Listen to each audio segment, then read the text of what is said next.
ৰাখি মোৰ নাম। মোৰ বয়স 14। আমি নতুন ভাড়াঘৰলৈ অহা 2 মাহ হৈছে। নতুন ভাড়াঘৰৰ কাষতে নিপুণ দাদাৰ ঘৰ। দেউতাই ব্যৱসায় কৰে। নিৰ্মাণ নগৰত এখন ইলেক্ট্ৰিকৰ দোকান আছে। তেনেকৈ নিপুণ দাদাৰ লগত চিনাকি দেউতাৰ। সেইদিনা নিপুণ দাদা দেউতাৰ লগতেই মাৰ লগত আৰু ঘৰখন চিনাকি হ'বলৈ দেউতাই ঘৰৰ বাহিৰত তিনিআলিত লগ পাই লৈ আমাৰ ঘৰলৈ আহে। নিপুণ দাদাক লগ পাই মোৰ বৰ ভাল লাগিল। মোৰ নামটো সুধি মোক এটা চকলেট দিলে। অলপ সময় কথা পতাৰ পিছত চাহ খাই আমাকো দাদাৰ ঘৰলৈ নিমন্ত্ৰণ জনাই গুচি গ'ল। নেক্সট সপ্তাহত নিপুণ দাদাৰ ভণ্টিৰ বাৰ্থডেলৈ আমাকো মতাত আমিও গধূলি বাৰ্থডেলৈ গ'লোঁ। বাৰ্থডেৰ মাজতে বহুবাৰ নিপুণ দাদাৰ আৰু মোৰ চকুৱে পৰা দাদাৰ লগত অলপ সময় নিবিড়ভাৱে কটাবলৈ মন গৈ আছিল। ভণ্টিৰ লগত অলপ সময় পাছত আমি আমাৰ সমনীয়াহঁতৰ লগত ওপৰৰ চাদলৈ গ'লোঁ।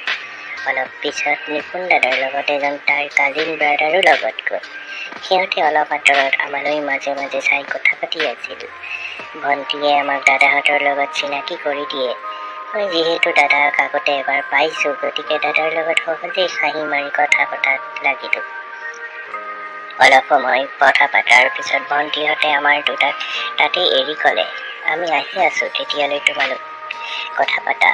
নিপুণ দাদাৰ কথা বতৰাবোৰ বৰ গহীন আৰু বৰ ভাল লগা আছিল বাবে হয়তো মোৰ দাদাক কিবা আপোন কৰি পেলাইছিলোঁ নজনাকৈয়ে। হঠাতে মই দাদাক ক'লোঁ, দাদা আপোনাৰ ভইচটো বৰ ভাল লাগে। দাদাই সুধিলে আৰু মোৰ লাজ লাগিল। ক'লোঁ, আপোনাক মই লাইক কৰোঁ। দাদাই মোক হেণ্ডশ্বেক এটা দি ক'লে, তুমি বহুত কিউট। আৰু যদি বেয়া নোপোৱা কথা এটা কওঁ। মই ক'লোঁ, কওক।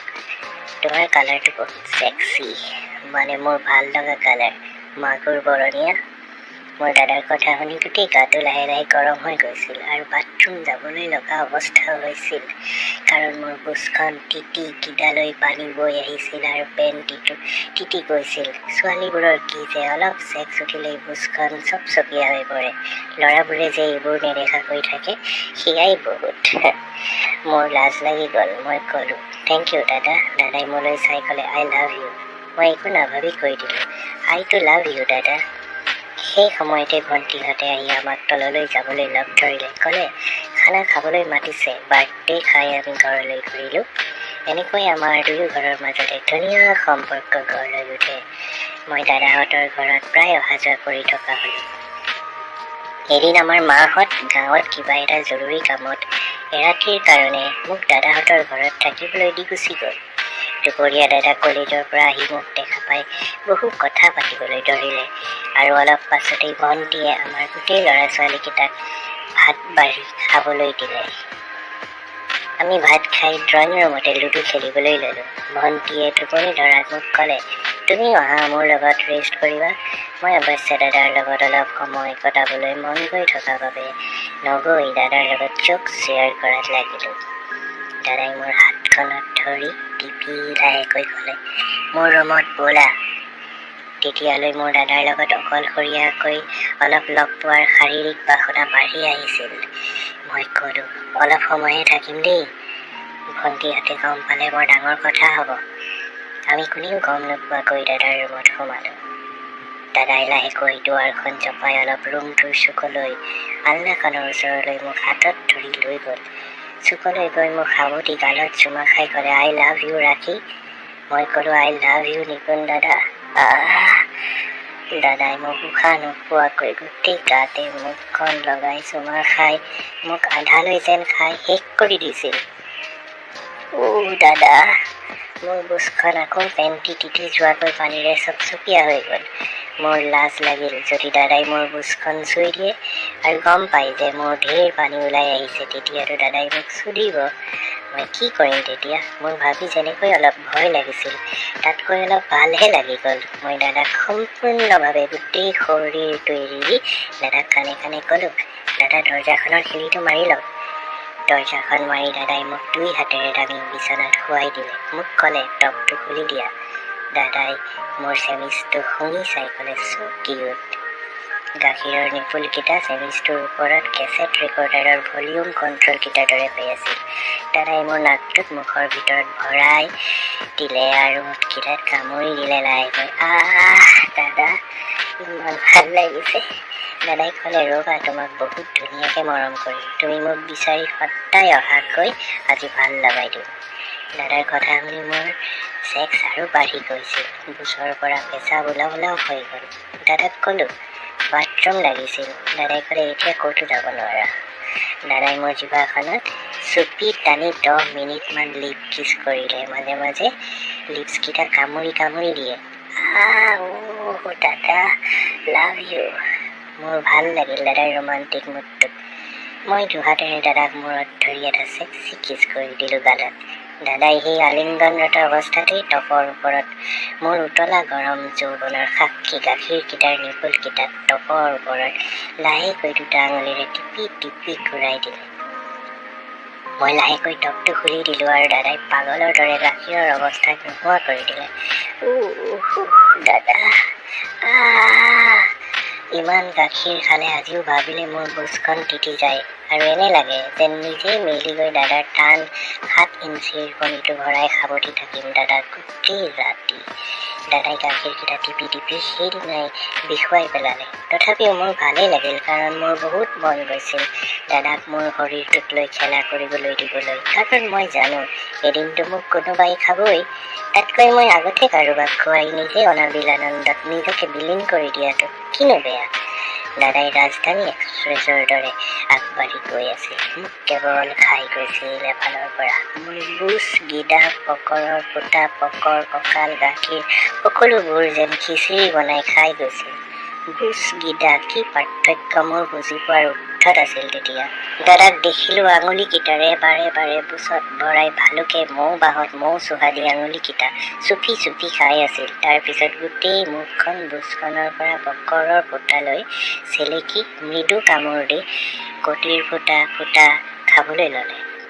দাদা, মোক শেষ কৰি দিলা। দাদা, চব খাই দিয়া, মোক এনেকৈ খাই থাকিবা। আজিৰ পৰা যেতিয়া খাব বিচাৰা খাবা হা দাদা, চব তোমাৰ। এইবুলি মই দাদাই যিখিনি জেগাত মুখ দিয়ে সেইখিনি উঠাই উঠাই দাদাক খুৱাবলৈ ধৰিলোঁ। দাদাই এইবাৰ পকৰৰ ফুটাটোত লাহে লাহে কামুৰি কামুৰি চুহি চুহি খাবলৈ ধৰিলে। দাদা, মজা লাগিছে দাদা। সঁচাই ভাল লাগিল দাদাৰ ছেক্স এক্টিভিটিছবোৰ। মই আজিহে গম পালোঁ ছেক্স কৰাৰ দৰে একোতেই মজা নাই। সেইকাৰণে আজিকালি চুদাচুদি বেছি। দাদাই মোক এইবাৰ যেন বেলেগ কিবা এটা কৰিব। মোক সুধিলে, তুমি এটা কাম কৰিলে বেয়া পাবা নেকি? মই সুধিলোঁ, কি? মোৰ এইটো চাক কৰিবা নেকি? মই দাদাৰ 7 ইঞ্চিৰ মোটা ইমান ডাঙৰ কণীটো মুখত ভৰাই ল'লোঁ। নিমখীয়া ধুনীয়া পানী ডাঠ জিভাত বাৰে বাৰে আহি লাগিবলৈ ধৰিলে। বাৰে বাৰে ওলাই আৰু খাই দিওঁ প্ৰতিবাৰেই। মই বহি ল'লোঁ। দাদাই আঁঠু কাঢ়ি মোৰ মুখত কণীটো ওলোৱা সোমোৱাব ধৰিলে। মই দাদাৰ কঁকালত ধৰি মুখখন জোৰে জোৰে চুপিবলৈ ল'লোঁ। দাদাই আৰামত মাজে মাজে মোৰ গাখীৰকেইটাৰ নিপুলকেইটাত জোৰে টিপি টিপি ভলিউম ঘূৰাই দিয়ে আৰু গাখীৰকেইটা জোৰকৈ টিপি টিপি ক্লকৱাইজ এণ্টি ক্লকৱাইজ ঘূৰাই দি কয়, দুখ পাইছা নেকি ৰাখি? মই যদিও অলপ দুখ পাইছিলোঁ, কিন্তু দাদাক মই পূৰা সুখ দিব বিচাৰিছিলোঁ বাবে মই ক'লোঁ, একো নাই, তুমি কৰি থাকা না দাদা, মোৰ বহুত ভাল লাগিছে। দাদাই জোৰে জোৰে ডিঙিৰ ভিতৰলৈ কণীটো ভৰাবলৈ ধৰিলে। ৰাখি ছেক্সি তুমি, তোমাক আজিহে ভালকৈ চুদিম। মোৰ বমি হওঁ হওঁ। এগাল থু ওলাই আহিল মুখৰ পৰা। দাদাই হাতখনত থুবোৰ মোক পেলাবলৈ দিয়ে। থুখিনি দাদাই মোৰ বুচখনত আৰু পকৰৰ ফুটা গিটা সকলোতে ব্ৰেডত ক্ৰীম আৰু বাটাৰ লগোৱাৰ দৰে লগাই বুচখন 2খন হাতেৰে আঙুলিৰে মেলি মেলি এনজয় কৰাত লাগিল। ৰাখি ছেক্সি, তোমাৰ বুচখন এতিয়া ফালিম মই। বুলি এটা আঙুলিৰে ওলোৱা সোমোৱা কৰি ভগাংকুৰত বুঢ়া আঙুলিৰে মোহাৰিব লাগিল। মোৰ থাকিব নোৱাৰা অৱস্থাত হ'ল আৰু ওলাই গ'ল। মই অলপ লাহেকৈ ক'লোঁ, দাদা, মাৰি দিয়া না প্লিজ। দাদাই এইবাৰ কণীটো জোৰকৈ সোমোৱাব চেষ্টা কৰিলে। যেন চেপেটা বেলুনৰ মুখত পতা গুটি এটা। ইমান ডাঙৰ কণীটো দাদাৰ। প্ৰথম কণী দেখা পাবেই হয়তো এনে লাগিল পাৰে লাইফত। কিন্তু এনে কণী পালে ছোৱালী বোৱাৰী বাচ্চাৰ মাকেও চুদাব, এইটো গেৰাণ্টি। দাদা প্লিজ লাহে লাহে দাদা পাতিব দাদা দাদাই ক'লে একো নহয়, তুমি আৰামছে মেলি দিয়া, তোমাৰ বস্তুখন বহুত ধুনীয়া লাগিছে কৰিবলৈ, তুমি মোৰ ফাৰ্ষ্ট লাভ ৰাখি লাভ ইউ ভেৰি মাছ বুলি কৈ দাদাই গোটেইটো ভৰাই দিলে। মোৰ কি অৱস্থা, এইটো ফাৰ্ষ্ট লাভত কিন্তু এটা লাভলি এক্সপিৰিয়েঞ্চ মোৰ। দাদা পাতিলে ন? দাদাই ক'লে অলপ তেজ ওলাইছে, মই তোমাক মোৰ এখন গামোচা দিওঁ, আজি পেণ্টিৰ ভিতৰত পিন্ধি থাকিবা। মই ক'লোঁ হ'ব দাদা। দাদাই মোৰ ওলোৱা গম নাপায় বাবে 30 বাৰমান পাম্পিং কৰি সুধিলে, তোমাৰ কেতিয়া ওলাব? মই ক'লোঁ ৰ'বা, ওলাব অলপ পিছত। দাদাই এইবাৰ ফটকে লেংটাকৈ খিৰিকীৰ কাষৰ সৰু ৰেকডালত থকা পেৰাচুট নাৰিকল তেলৰ বটলটোৰ পৰা মোৰ টপিনাকেইটা দাঙি পকৰৰ ফুটাটোত ঢালি দিলে। গোটেই তেল মাল পানী মিলি নতুনকৈ ওলোৱা ছেক্স জোলৰ সৃষ্টি হ'ল। মই সুধিলোঁ দাদা কি কৰিবা? দাদাই ক'লে তুমি আজি বহুত এনজয় কৰিবা ৰাখি। মোৰ দাদাৰ কথা শুনি ভাল লাগিল। ক'লোঁ যে কৰে আপোনাৰ ইচ্ছা। দাদাই আঙুলি দুটা পকৰৰ ফুটাটোত ভৰাই ফুটাটো মেলি দিলে আৰু অলপ মেলি নাৰিকলৰ তেল 2 চামুচমান হ'ব ফুটাটোত ঢালি দিলে। দাদাই মোক ডগী ষ্টাইলত পজিশ্যন কৰালে আৰু কণীটো সুমুৱাই দিলে। দাদা লাহে লাহে। কণীটো চিধাকৈ 3 ইঞ্চিমান সোমাই গ'ল, গমেই নাপালোঁ। নাৰিকল তেল কিন্তু ইমান দিনে চুলিতহে লগাইছিলোঁ, চুলি ভাল হ'ব বুলি। আজিহে গম পালোঁ মতা মানুহে নাৰিকল তেল কিয় কিনে। দাদা ৰাখি চৰি দুখ পাইছা নেকি? দাদা ইটছ অ'কে, ভাল লাগিছে। দাদাই বহুত চুৰিলে মোৰ কটি পকৰ, মাজে মাজে স্পীডত উলিয়াই আনে ফুটাৰ পৰা, চাউণ্ডটো চব ল'ৰাই ভাল পায়, টপ টপ। মই ভাবিলোঁ মোৰ লগৰ কিমান ছোৱালীৰ হয়তো এনেকুৱা লাভ হোৱা নাই, 2টা ফুটাৰ এনজয়মেণ্ট। দাদা মোৰ ওলাও হৈছে। দাদাই কণীটো পকৰৰ ফুটাৰ পৰা উলিয়াই মোৰ বুচত একদম ভিতৰলৈ এপাৰতে ভৰাই দিলে। ভৰাই দিলা দাদা? ৰাখি তোমাৰ নোম ওলোৱাই নাই, মোৰ নোম নথকা বুচ চাই ভাল পাওঁ। আৰু ক'ত চাইছা? মই সুধিলোঁ। নাই, ভিডিঅ' চাইছোঁ, তোমাৰ প্ৰথম দেখা পালোঁ লাইফত, বহুত ভাৰ্জিন লাগিছে।